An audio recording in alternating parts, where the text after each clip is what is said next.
You were there with Harry Dunn. You were there with Mrs. Sicknick. Did you really think that you might be able to, for lack of a better term, talk some sense into their heads and really make a difference, get them to change their minds?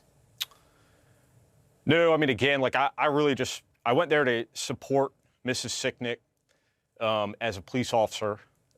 And, you know, as an American, I went there to advocate for this commission, which I believe is necessary really to get to the root causes of January 6th.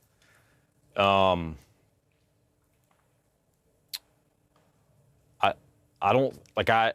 guess I have like more of a cynical outlook on whether or not, you know, I was going to be able to change hearts and minds. But I did want them to go in there and cast their votes with the images of, you know, my body-worn camera footage on their minds when they did so. So this is what we've come to now, Mike.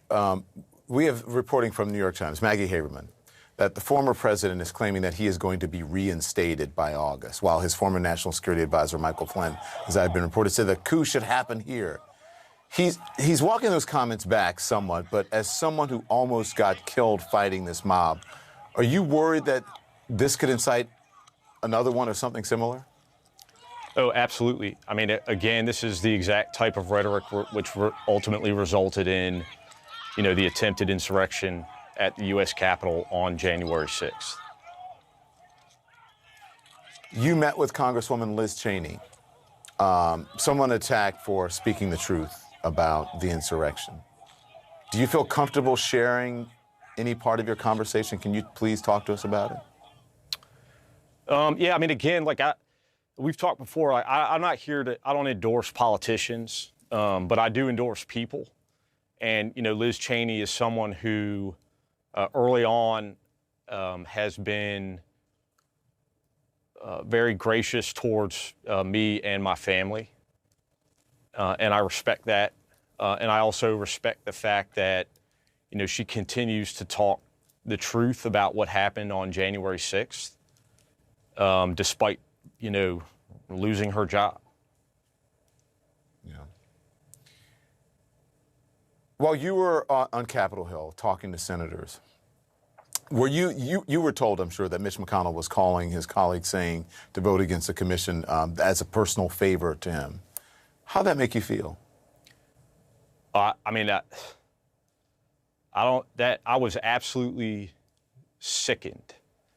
You know, here I am escorting the mother of a dead policeman while she and myself advocate for, you know, the formation of a commission to investigate the circumstances which resulted in her son's death.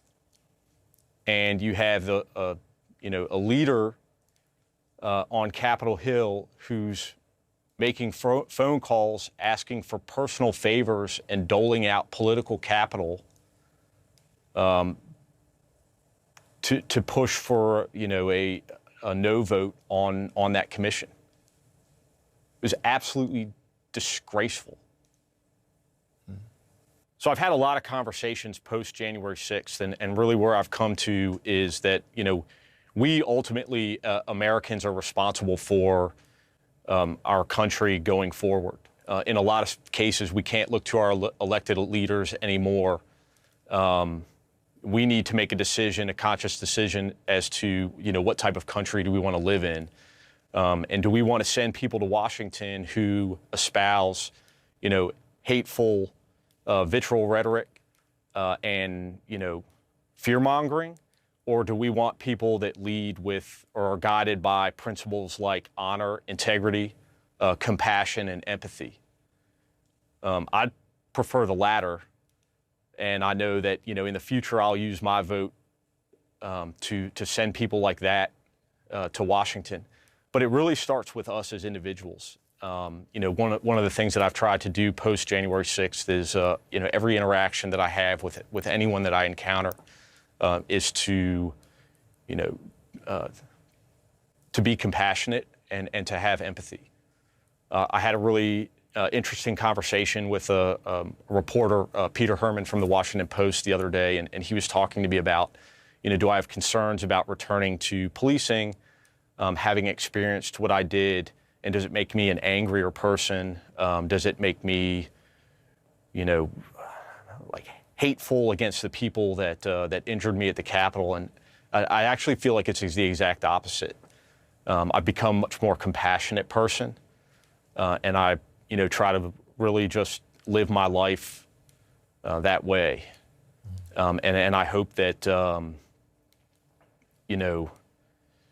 me continuing to, use the platform that's been afforded to me helps other people, to kind of, I don't know, reimagine their relationship with, with Americans, with their fellow countrymen. This just isn't the country that I want to turn over to my children.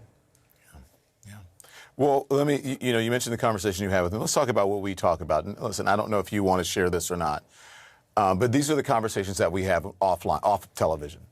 When you watch these efforts to restrict the vote, I talked about this in the opening of the show, about the weight of what people who, are standing in the way of this, what they should be feeling about people who fought and died for that right in this country, especially people of color.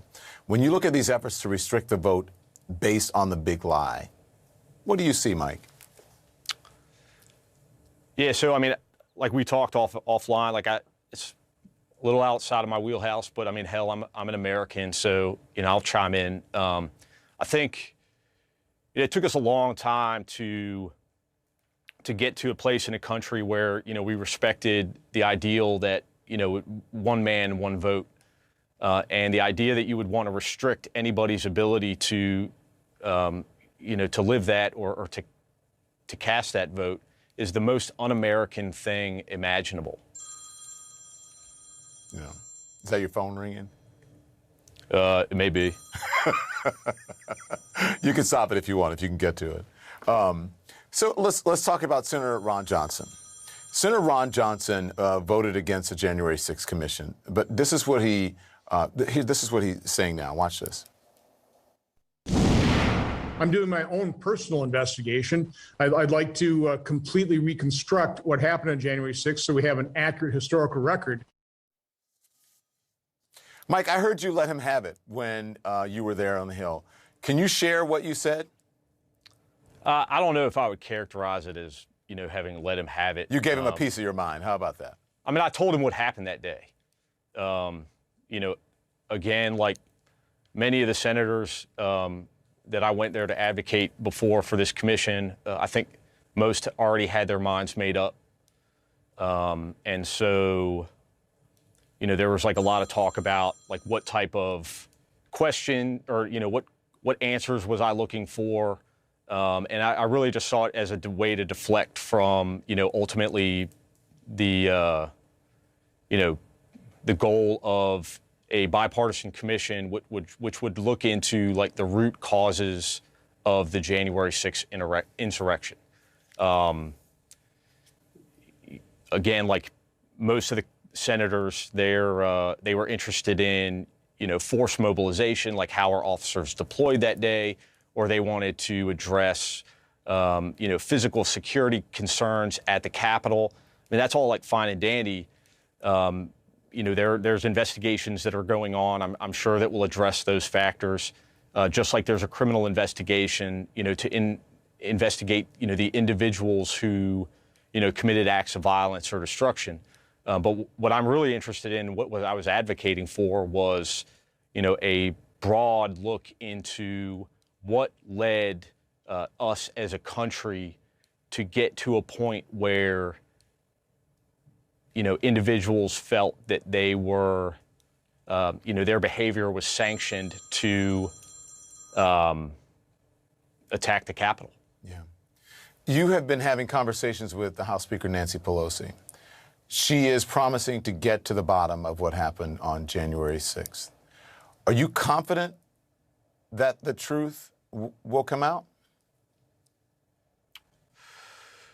I have, again, like I have had some conversations with Speaker Pelosi. I'm very confident in her abilities. She's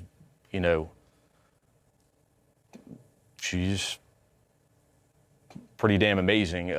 Again, like I said, I don't endorse politicians, but I mean, she's a hell of a person.